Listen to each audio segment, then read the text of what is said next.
and it's an hour-long show. Sometimes we've gone over, only because we've had really wonderful, amazing guests and really amazing and wonderful topics that we have discussed here. And tonight is no different. We have a lot of important and amazing things to talk about tonight. So, enjoy the show. And don't forget, you could always participate through the live chat, whether it's on Facebook or whether it's on YouTube. Either way, you can join in. And, this show is produced by the People-Pueblo Party. And their motto is common sense politics for the people, the planet, and the animals. And it's sponsored by the People's Health Project Incorporated, that believes in, we should all have a longer life, a more enjoyable life through health, fitness, and nutrition.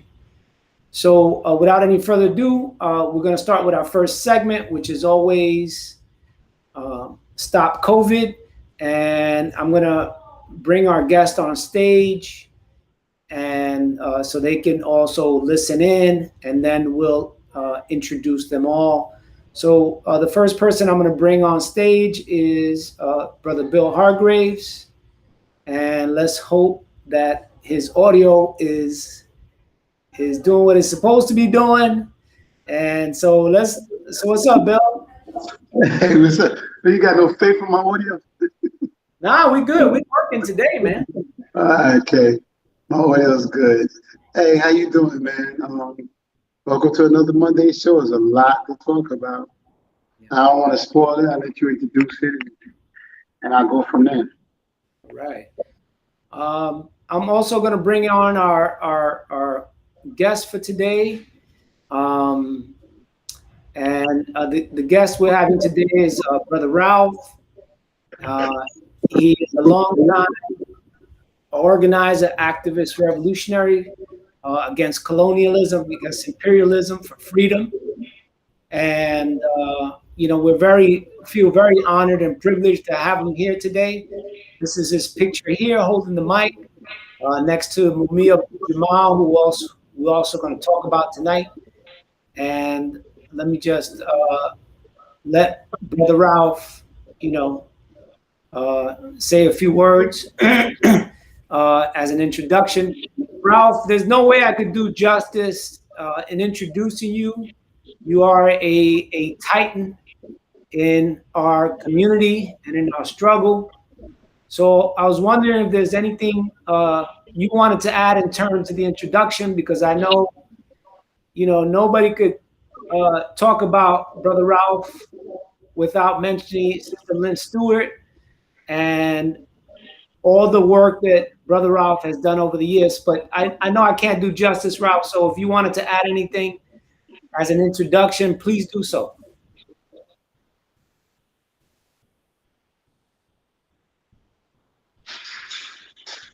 Yeah, we can hear you, Ralph. Yes, I would say the struggle continues, and we all do our best to use our talents in the best way we can to support the struggle. And the most important thing in the struggle today is to support those who have struggled before us, those brothers and sisters who are suffering in the death camps. And to begin with, greetings, my brothers and sisters. All right. And as Ward. All right. So thanks, Ralph. Says so eloquently. Greetings.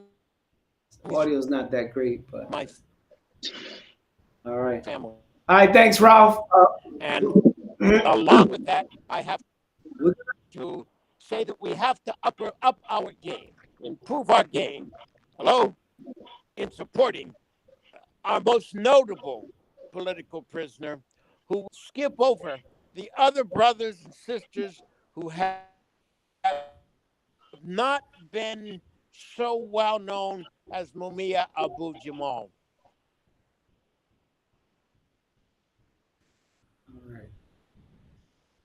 All right. So we're going to move on now to our first segment, which is always our Stop COVID segment. and then we're going to bring Brother Ralph back on. Okay, so in this first part, as you know, today, Joe Biden came out and talked about the rising number of COVID cases in the United States, including among young people who, in most cases, don't have the most severe forms of COVID, but actually are, they spread COVID because they don't know they have it. And, so that's changing now, because in the United States, we have the Brazil variant, the UK variant, South Africa variant, and we have the New York City variant. And these are mutations of COVID that spread much faster and require more people to end up in the hospital. And so he's talking about, like Europe, because usually the United States lags behind Europe in terms of COVID. In Europe, they have lockdowns all over again, right? And there are people protesting against them. We showed that here last week. And so in the United States, Biden is asking for a mask mandate, which, the common sense thing would have been, well, why is he asking for a mask mandate? It should have just been in place, right? And so we know there are 9 countries that don't have any new variants. 9 countries that don't have any new variants or any new COVID cases, unless somebody from outside those countries go to visit and they're quickly quarantined. We're talking about Australia, China, Cuba, Japan, New Zealand, Singapore, South Africa, Taiwan, and Vietnam. Those are the 9 countries that people are going back to work, they're going back to school, they're going to sporting events, they're social distancing and wearing masks, but the economies are now growing again. And that's because these countries did what they had to do. They used testing, tracing, quarantining, and they handled their business. And now the only threat to them is from countries like the US and other countries where COVID is running rampant. And according to Biden, COVID is still killing 1,000 people a day in the United States. So this country, because of our neoliberal capitalism, thinks that you go to the market to solve problems, and the market is for making money, for making profit, especially for the few, for the billionaires, not for solving societal problems. And so now Biden and the CDC are talking about possibly locking down again, slowing down the economy even more. And, this is something that we have to understand why this is happening to the United States and why it's not happening to those other countries. And it's because we have a neoliberal capitalist system that tries to solve everything by giving more money to the rich. And it's sinking us into a deeper, deeper hole. And in fact, I wanted to bring this up. Sister Nana Nankulu Leku Tahembe was a well-known midwife in Harlem, delivered over 600 children, was part of the Harlem Birthing Center, was a sister I met at the Child Development Center at City College. Her kids went to the same Child Development Center as my kids at City College under Mama Jerry. And she passed away, Another person who is important to us, who was here to give of herself to the community, and who now is not with us, right? Because this country is not doing what it's supposed to be doing to save lives. Instead, it's focusing on making profits for the rich. And that's why so many amazing people are perishing. And so I just wanted to play a short portion of an interview that was done with her, just so you could hear her and know that she is going to be missed. I think this country is 50th behind countries that you would not think of who do have better birth outcomes. And then the terrible thing too that's taking place as we speak, black women are 4 times as more likely to die of pregnancy complications than our white counterparts. Think about Serena Williams just recently with her. So oftentimes women go into the so-called birthing, into the delivery, because there's a difference between birthing, giving birth, empowered, I did it, as opposed to being delivered. You're lying on your back most times, and you have that the monitor strapped on your belly. You're not giving birth in right in the best position. You're not giving anything to drink. You might they give you IV fluids and some. If you got to beg for water, and you don't know what your rights are. You don't know what your options are. You don't know what you can do and what you cannot do. And I respect doctors. I must say, I do respect them. But the doctors, the obstetricians are surgeons. And so they're taught to be, they're taught surgically how to deliver a woman who have complications. The midwife follows the path of a normal birth in that sense. So it's very different, and I can't for the life of me see why doctors and midwives could not really collaborate and work together to assist women in giving birth is extremely it's so important. But the way we're doing it right now, the epidurals, the inductions, it just goes on and on and on in terms of what women are experiencing.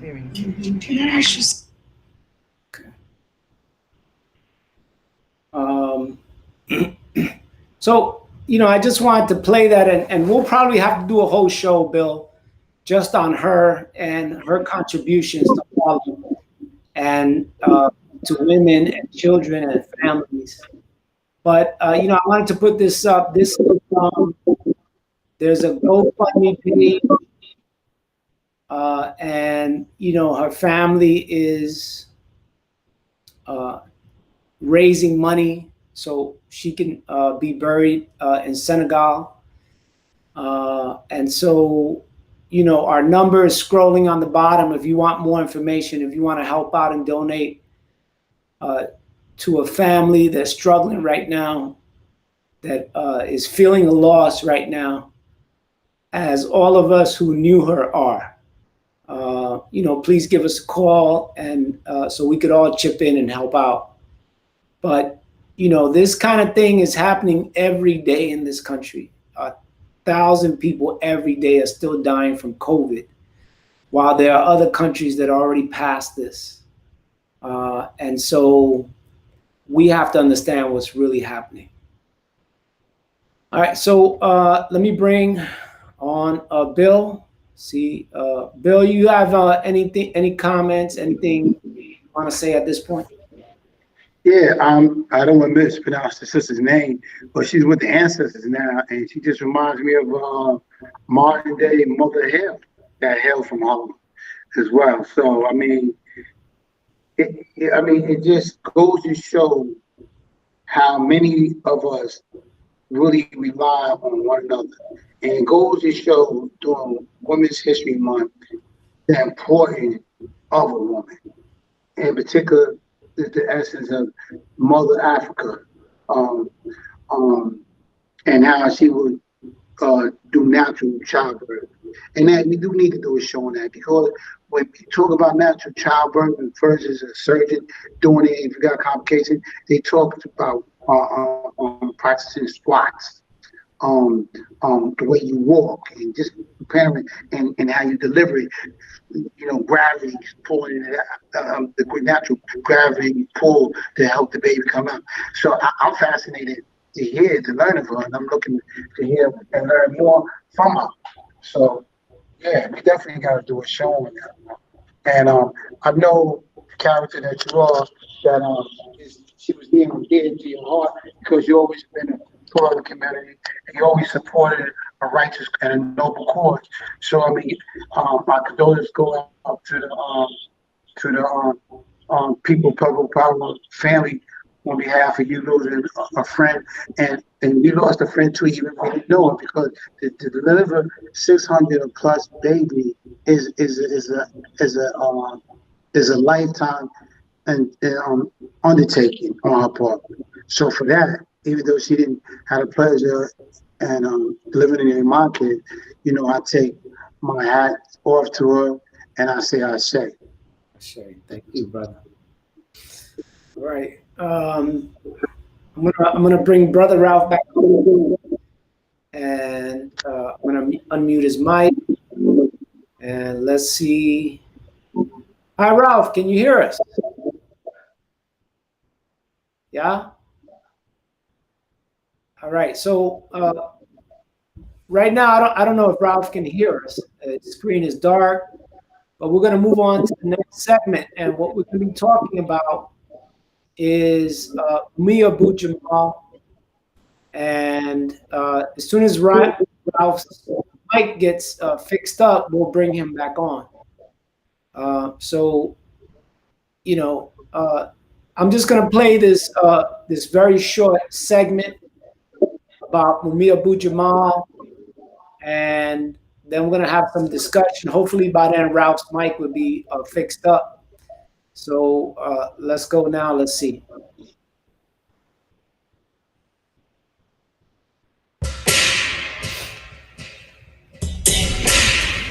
I speak from Pennsylvania's death row, a bright, shining, highly mechanized hell. Mumia Abu-Jamal is one of the lost souls of the revolution. Mumia, how are you dealing with all of this darkness and despair and despondency and so forth?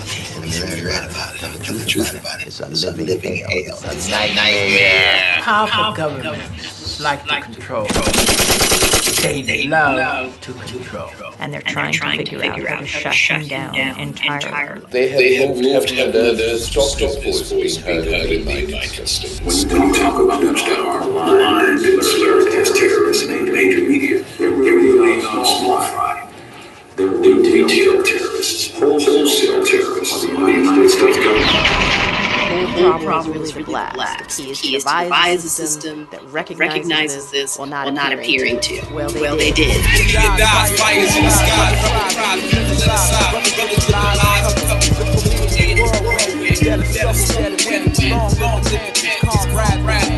Abu-Jamal found guilty of murder. Get death for killing all the Abu-Jamal, sit chair. Slaying off his wife raises the jury.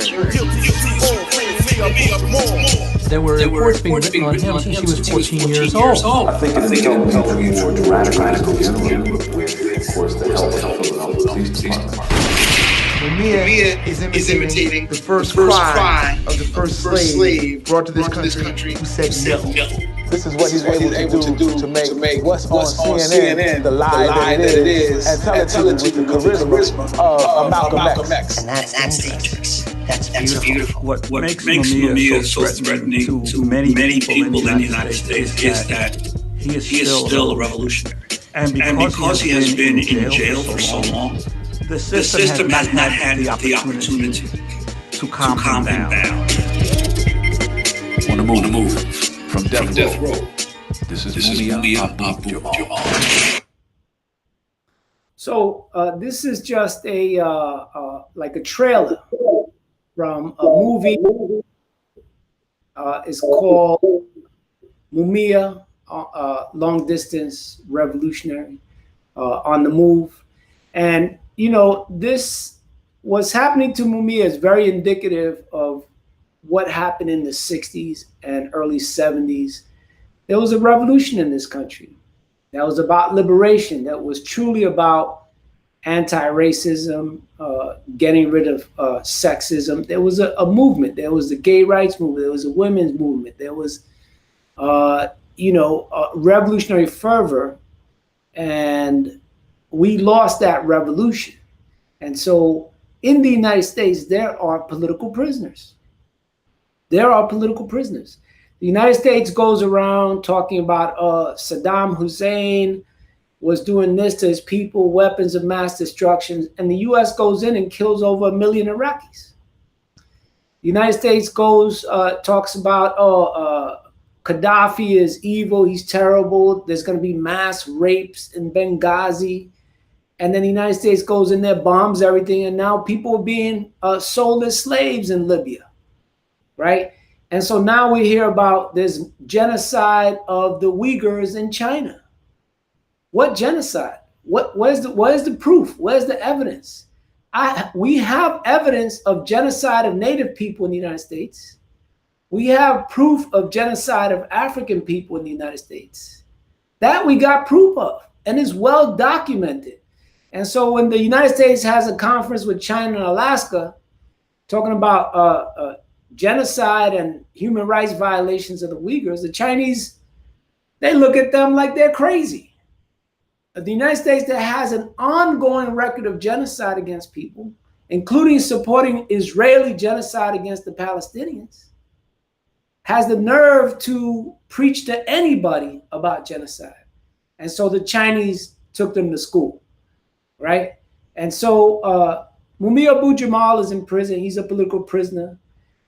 There was fabricated evidence against him. And if folks watch this movie, they're going to get the information.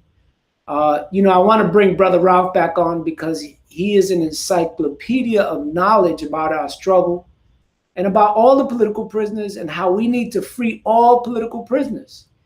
And we're focusing today on Mumia Abu-Jamal. And so, Bill, I don't know if you want to add anything, but I'm going to try to get Ralph back on. Well, I'm going to be brief because I think Ralph, like you said, is the go-to guy.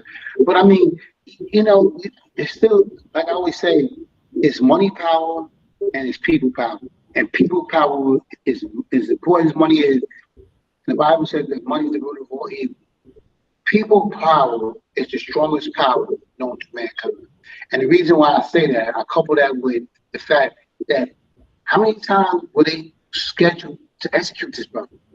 They had dates, this termination date, many times over, but the will and the power of the people prevented that. And because of that, he is still able to preach and teach from inside the prison wall. That's all I got to say. I'm looking to hear what Ralph has to answer. Yeah. So what I'm going to do now, Ralph's connection was pretty bad. So what I'm going to do is I'm just going to call him up, put his image up and just let him talk, and he could break it down for us. So I'm just going to call him right now. I'm going to call him live, and hopefully he'll pick up. If he picks up, we'll be able to have him on. And then we can move on to talk about Derek Chauvin and the trial that started. I think it started today, right? Today was the first day? Yeah, today was the opening argument. It was a hell of an opening argument too, brother. Please. Yeah. So call Ralph now. Ralph, you can call back again. Okay. So I'm gonna call Sister Betty, try that and tell her, and see if we can get Ralph like that. Okay. All right. So let me try that. And one other thing to say, Ralph, if you can hear us, we're gonna call your phone. So all right. So what I'm gonna do, Bill, when I call him, I'm gonna play about the Derek Chauvin case today. Yeah, that'd be good. In this 9 minutes, 9 seconds, you will see that as Mr. Floyd is handcuffed there on the ground, he is verbalizing 27 times, you will hear. In the 4 minutes and 45 seconds, I can't breathe. Please, I can't breathe. You will see that Mr. Chauvin is kneeling on Mr. Floyd's neck and back. He has one knee on his neck, and the knee on his back is intermittently off and on his back, as you will be able to see for yourself in the video footage. You will hear Mr. Floyd as he's crying out. You hear him at some point cry out for his mother when he's being squeezed there. It's very close to his mother, you will learn.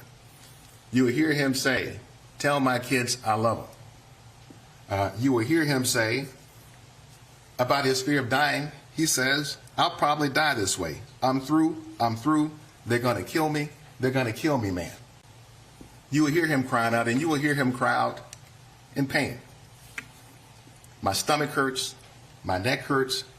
Everything hurts. You'll hear that for yourself. Please, I can't breathe. Please, your knee on my neck. You will hear it, and you'll see at the same time while he's crying out, Mr. Chauvin never moves. The knee remains on his neck. Sunglasses remain undisturbed on his head, and it just goes on. You will hear his final words when he says, I can't breathe. Before that time, you will hear his voice get heavier. You will hear his words further apart.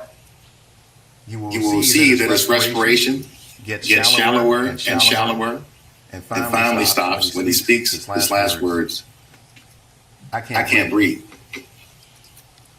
And once we have his final words, you'll see that for roughly 53 seconds, he is completely silent and virtually motionless with just sporadic movements. You're going to learn those sporadic movements matter greatly in this case because what they reflect. Mr. Floyd was no longer breathing when he's making these movements. You will learn about something in this case called an anoxic seizure. It is the body's automatic reflex when breathing has stopped due to oxygen deprivation. We'll be able to point out to you when you see the involuntary movements from Mr. Floyd that are part of an anoxic seizure. Not only that, you're going to learn about something that's called agonal breathing. When the heart is stopped, when blood is no longer coursing through the veins, you will hear the body gasp as an involuntary reflex. We'll point out to you when Mr. Floyd is having the agonal breathing again as a reflex, involuntary reflex to the oxygen deprivation. So we learn here that Mr. Floyd at some point is completely passed out. Mr. Chauvin continues on as he had. Knee on the neck, knee on the back. You'll see he does not let up and he does not get up. For the remaining, as you can see, 3 minutes and 51 seconds. During this period of time, you will learn that Mr. Chauvin is told that they can't even find the pulse of Mr. Floyd. You learn he's told that twice. They can't even find the pulse. You'll be able to see for yourself what he does in response. You will see that he does not let up and that he does not get up. Hey, NBC News viewers, thanks for checking out.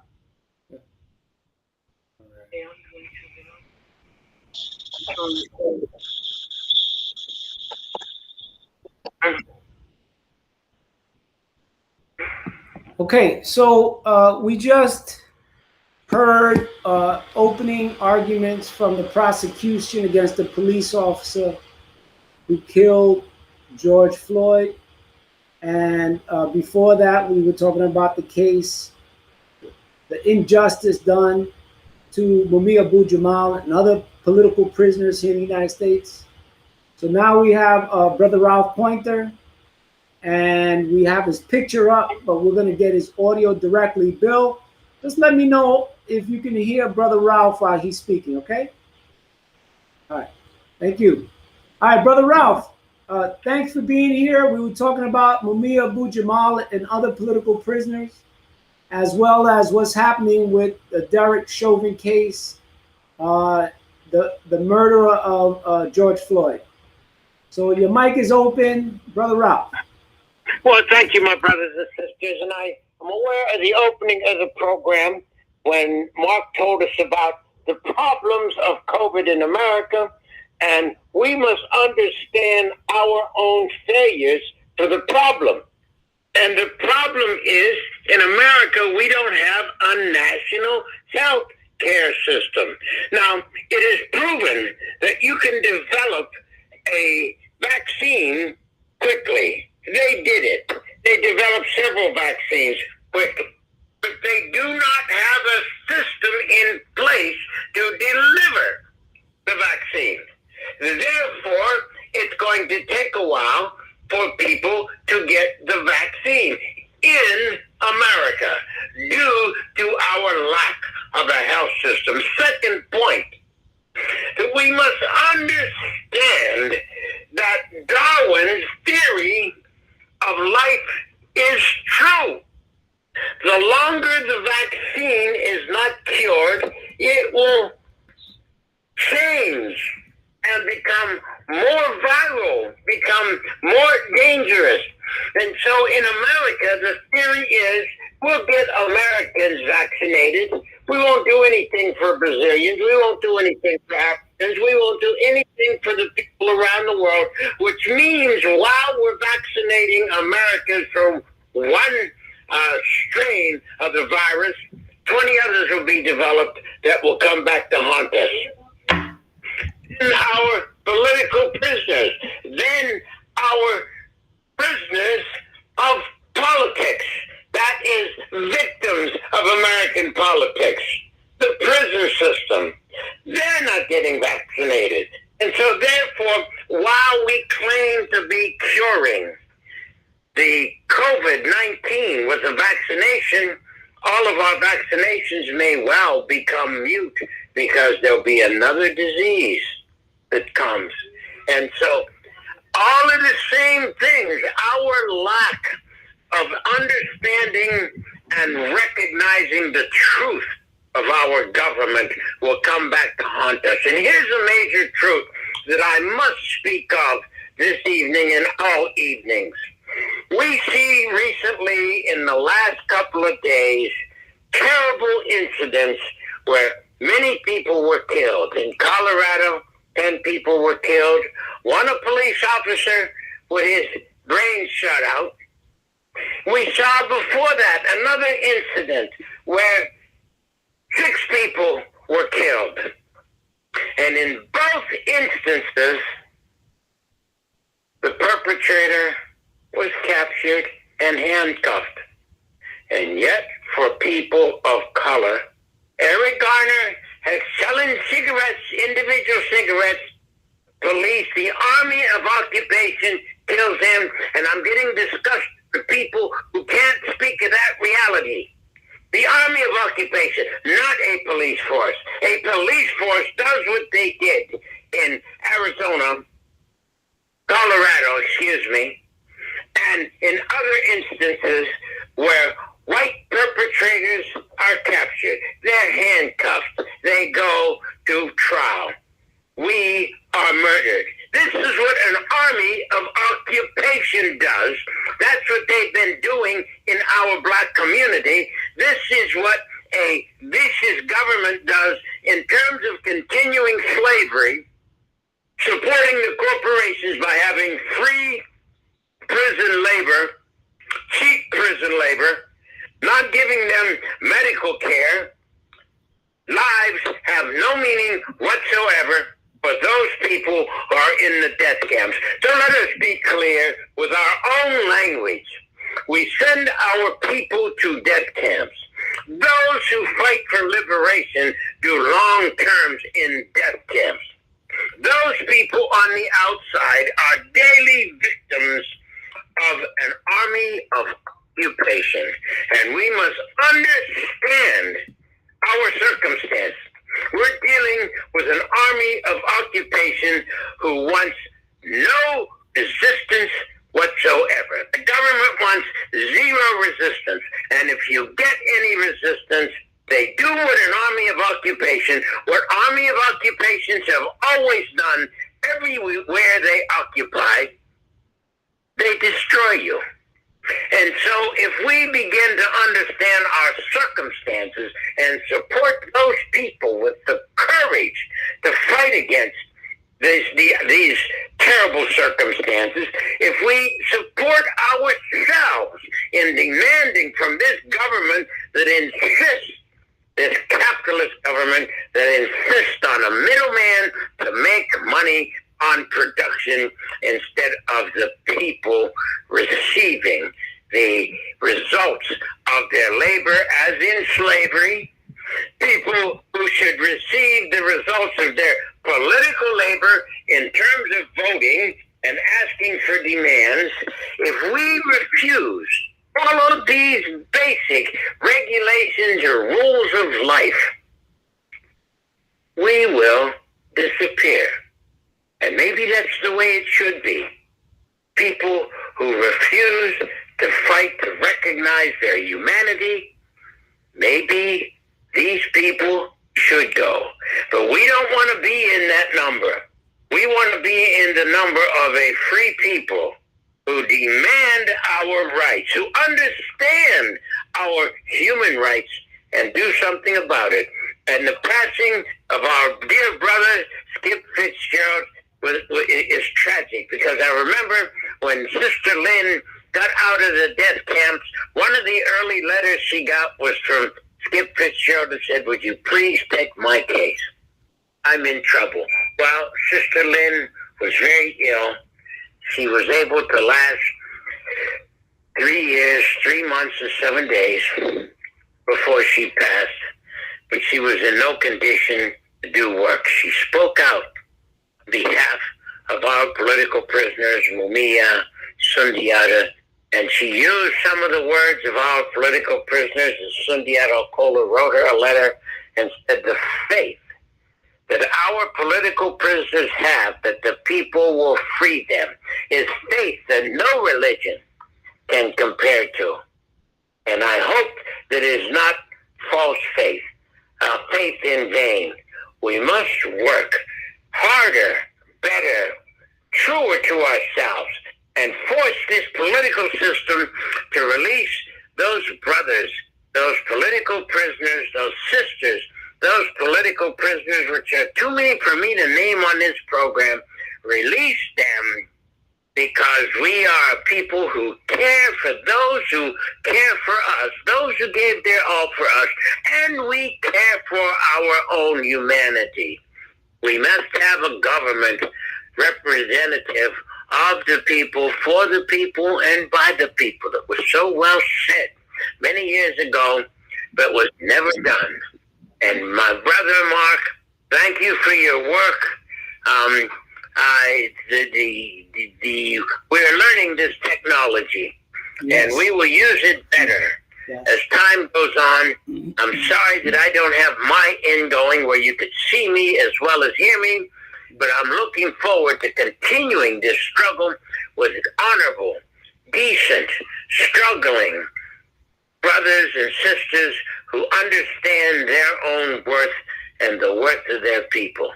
Thank you for giving me this time. All right. Thank you, Brother Ralph. Also, before you go, because I know you have a very important meeting coming up, are there any updates that our listeners should be aware of in terms of Mumia's case, or what's happening with him and other political prisoners? Well, there are several updates that and I say to people, many people are religious. I am not a theist. I understand the purpose of religion. I have studied not only the Christian religion, but the religion of Islam. And I say that we must learn from every source. Our brothers and sisters in the death camps are leaving us, and we must up our game before and as my Bible, I started to say, as my Bible, my book is the Jericho website that lists the political prisoners. It gives you the dates of everything going on. And there's a meeting right now of the attorneys dealing with Mumia Abu-Jamal, our most notable or well-known political prisoner. And as I say, my book, I go to my book, Jericho website, jericho.org, that gives all information, update by Ann Lane on political prisoners. And so, if you want to know something about political prisoners, go to the Jericho website, my brothers and sisters, and make a donation to all upstanding progressive organizations. Thank you so much for that, Mark. All right, thank you. Bill, did you want to add anything at this point? Hold on, let me put you on. Hold on, because you were coming. I was every time I put Bill on. his his signal goes down. So yeah, so it's really important that we understand the connections, and I think Brother Ralph alluded to that in the beginning. You know, the situation with the, the terror in the streets by these forces of occupation. Also, the people that were losing the COVID. All of these things are connected. And welcome back, Bill. Before you get cut off again, let's put you on. Yeah, I agree with Ralph totally, but some things even more so when he talks about, in terms of being religious and using every source available to us, especially those that's in the death camps and donating to them. I would double down on that. I would say we have a responsibility because they're paying the ultimate sacrifice. Sometimes you can't give out your surplus. We know that we'll make it work because that's what we do. We make miracles out of nothing. So donate your money and use every. The Bible says, "Out of the mouth of babes that you can learn." So you don't have to believe in a certain person's religion or what have you. You may disagree with a person's theory, non-religious theory, but old saying of my mother's that she borrowed from people before her. Even a broken clock is right twice a day means that no matter how evil, how vile, how intellectual, how nice and kind a person may be, everybody has a point. Everybody make. Okay. Thank you, Bill, for that. Also, I put in the chat for everybody to see, everybody to access. It's www.jerichony.org. And so you can easily go to the page and see it and work on that. So, Bill, did you want to finish your statement? Yeah. So I'm just saying, don't leave no stone unturned. You know, don't look at the messages. A lot of times when you're soldiers and you're activists, people get tired of your case and they don't listen to you and they don't receive your message because only people of color. They say it's him, it's them again. They don't say that to Jews. They're not going to say that to the Asians. So listen to what people have to say and don't subscribe to the popular opinion that we're troublemakers and we rebelize. Now we're giving a response to the trouble that they brought on us because we're the only people here that's not immigrants. Immigrants is somebody that chose to come here. We did not choose to be here. Whether you're Hispanic, Dominican, Puerto Rican, South American, African American, it's all a derivative from them exporting us as cargoes and property from Mother Africa. So understand what we're saying. Understand people like Ralph. Understand people like Mark that gives painstakingly of his time because it's a passion for it and it's a need for it, and we need more people. And the challenge I would put to everybody is just to get one more person to tune in on Monday, one more person to come to demonstration, just one person, and it'll help turn the tide and shorten the curve. Thank you. All right. Thank you, brother. Also, we're going to bring in very quickly here on, I just want to plug for our virtual anti-racist, anti-sexist, anti-fascist national grassroots conference. That's going to be on Saturday, April 3rd, 2021. And what I'm going to do is I'm going to put in the chat the registration link. If folks heard anything tonight that they thought was important, if folks heard anything tonight that they felt that they want to follow up on, the link is in the chat. You can click the link and register for the conference. Now, the way we set it up was that in the morning, we're going to have a discussion around fascism and what's happening in this country and what to do about it. And then in the afternoon, it's going to be our action section where we're going to focus on heading out to Philly on Saturday, April 24th. There's going to be a big demonstration to free all political prisoners and to really focus on the situation that's happening with Mumia Abu-Jamal and the rampant COVID that's taking out our people in the prison system. And so we want people to participate in the conference on the 3rd, but we also need people to come out and go with us to Philadelphia. And that's on Saturday, April 24th. And contingents from New York, from Baltimore, from DC, from across the country will be headed to Philadelphia. And, you know, we have to understand that the system wants to divide us on as many lines as possible, on race, on gender, on identity, on wealth or lack of wealth, on class. And what we have to do is we have to develop a way of disagreeing with each other and yet still moving the struggle forward. We're not going to agree on everything, and we shouldn't look for unanimity. We should look to see where we agree, where we can work together, and then do it and get it done and gain some victories. Bill, you always talk about this.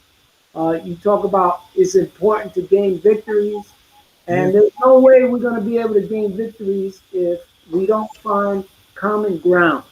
And I think this is particularly an issue around political prisoners, around taking action to save lives, that I think can bring us all together and needs to bring us all together, because the enemy is always organized, the enemy is always well funded. But, you know, Bill keeps bringing up on the show, the only thing that could beat money power is people power. And so for that, we got to get mobilized. We got to get serious. We got to be patient with each other. We got to be loving with each other. And we got to be strong against our enemies. And so on April 3rd, next Saturday, we will be doing our virtual conference. And the registration link is in the chat for Facebook Live and YouTube Live. And also, Sister Esperanza Martel has a link that we can use to get updates about Mumia Abu-Jamal. And also, I put it up on the screen. If you can, take a screenshot or write it down or take a picture of it, because that's going to be something very useful for you.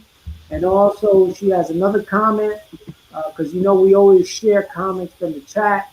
There'll be buses leaving from New York called the NY Mumia Coalition. So you can get on the buses. Also, take our number, which is scrolling on the screen, and we'll have updated information for you about April 24th. There's also going to be an action in New York City. Folks are planning it, and we'll be bringing up information about that as well. So, Bill, it seems like you're here more consistently. You want to try give it another shot? Because, you know, we raised a lot of important issues tonight around COVID, around political prisoners in the U.S., and also around the George Floyd trial. Would you want to comment on any of those three things? Yeah. You can hear me? Yes, sir. Yeah. I like to comment. I seen Jose had a chat about George Floyd. Yeah, I think people are going to pay close attention, because it was like the proverbial straw that broke the camel's back. And I came in the house from the gym this morning, and I had all my kids happened to be here, and they were paying attention to the trial, and they were also paying attention to this jury selection leading up to the trial, which makes me proud, because it lets me know that they have a sense of awareness where their place is in America, and they need to be informed. The best way to get informed is to get firsthand information, as it was live. So I think that one of the things that he said was you had many they gathered before the 10:30 start of the trial. They had a contingent from New York, led by Reverend Al Sharpton, Attorney Benjamin Crumb, and the brothers and the family members of George Floyd. And one of the points that was brought out of several was that we've had video in the past. We had video of Aaron Gardner, and he was acquitted. They named somebody else that we had video of, and I can't remember. And I don't know why it slips my mind. But we had video in the past, and that wasn't enough to carry the day. And we know that. So we're hoping that in this case, that it'd be different. And I tell you, the way the opening argument was, and he laid it out and he talked about how it couldn't have been drugs, how they laid out how he was, the procedure, how he kept asking for breath, how he kept leaning one way to try to expand his lungs so that he could breathe. I mean, I have to take my hat off to the attorney who happened to be African American. The painstaking attention to detail, and even if they don't get a conviction, it is going to be hella paid because he has really went through this with a fine comb tooth comb. Everything that you can think that they would present, he is attacking. And that's how he did his opening. And I'm sure that he will continue to hammer these points home. So, a lot of times I pick and choose what I view on these because they get tiring and disappointing at times. That's why it was such jubilation when OJ was acquitted, you know. But I would just say that all this is tied in together, and I don't want to be worried. And we have to pay attention, and it's our responsibility. Just because it doesn't hit home on your family member or your front door, it's people that looks like you, and they don't care. And people have to change. They have to change the narrative, and the appreciation is all lives are being equal. Because everything that right now is a big push about Asian lives matter, and it is an argument to be said because there's a contingent of people that feel like Asians are separatists, that they never got in the fray when it talked about gay rights, Muslim rights, African American rights, or women's rights for that matter. So if that's the case, it's still the template has always the argument. The template has always been how African Americans have fought for their freedom back in the 1800s to present day. So it's imperative of us not only to watch this, but to watch this with your kids and with your grandkids, just so they understand how the society that they live and they call home actually works against them and not for them. And they got a chance to be a part of history, but they can understand it. They can begin to understand it. It's never too late or too early. And that's what I have to say. Life that you save may be your own, and it is about people power. It's never about money. Money is secondary because I always say this. Mark mentioned it earlier. If you got a pile of money and it's guaranteed to go to a certain constituent, political constituents have guaranteed, and all of a sudden it's a groundswell movement, that money will go to where the most noise is. And the money don't make the noise. The people make the noise. And like a thief in the night, that money that took a bow faith and goes to where the most noise, the squeaky wheel is. Believe that. So it's power in your voices. Don't limit yourself. All right, thank you. Let me just bring this back. Again, we're going to share from the chat, and we have some information that was posted by Sister Esperanza Martel. She said it's critical to get as many people as possible for Saturday, April 24th to Philly, a rally at City Hall at 2 p.m. That means we got to leave New York pretty early. March to museum a couple of miles for second rally, and demand free Mumia now, free all elderly and vulnerable prisoners now across prison systems in this country. Transportation by cars, vans, and bus. And we also have a number here. We have a number, it's in the chat. Sister Suzanne Ross, who was meeting with Mumia's lawyers today, and her number is 917 584 2135, 917 584 2135. And Esperanza, who's sometimes her technical prowess outshines mine for sure. She has a hashtag here that y'all can use, hashtag Mumia Abu-Jamal. And please use that hashtag, spread it. Let's get the word out. We're all out to Philly on April 24th. And we want to free Mumia Abu-Jamal and all political prisoners. That's right. In the United States, we have political prisoners who are people who wanted to save lives and took action to save lives, just like we need to do. And Brother Ralph really put it out there for us. We can't slack. We can't sleep. You know, a lot of people help to elect Biden and get Trump out, and still 1,000 people every day are dying from COVID. And still, we have political prisoners in the United States. And still, the U.S. is warmongering, trying to start a nuclear war with China. And so, you know, our work is not done, not by far. And so, you know, I just want to thank everyone who is participated in the chat tonight. We did have some technical difficulties, but we overcame them. And, you know, I want to thank Brother Ralph for being on today and Sister Betty for facilitating his participation. Brother Ralph is a great warrior. We couldn't get his live video feed in here tonight, but we did get his picture and his audio. And we're going to continue working this. We're going to continue getting better at this process. Definitely, Bill, we got to get you an Ethernet cable so that your signal could be strong on there. Because you got dropped, I think it was like 10 times tonight. Yo, you know what? I was on my phone in the hallway.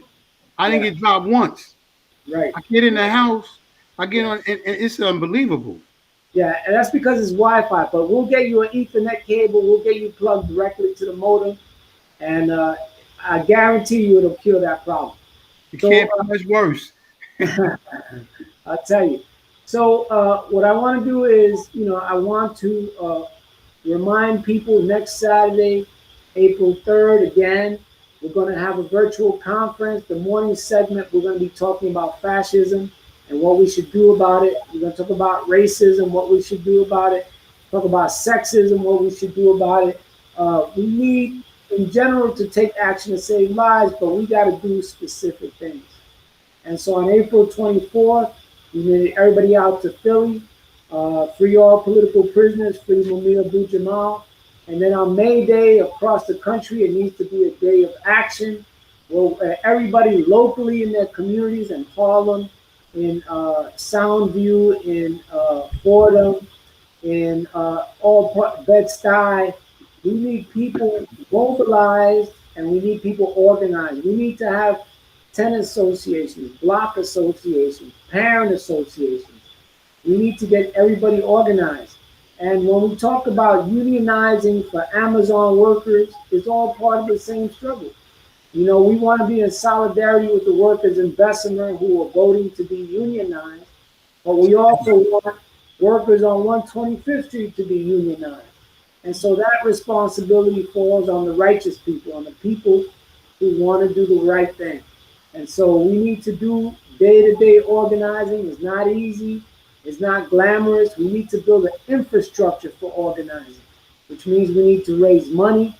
We need to pull together resources, and we need to pay people so they can do the organizing work, not like the nonprofits that they do some good work, but they want to demobilize the people. They don't want people agitated.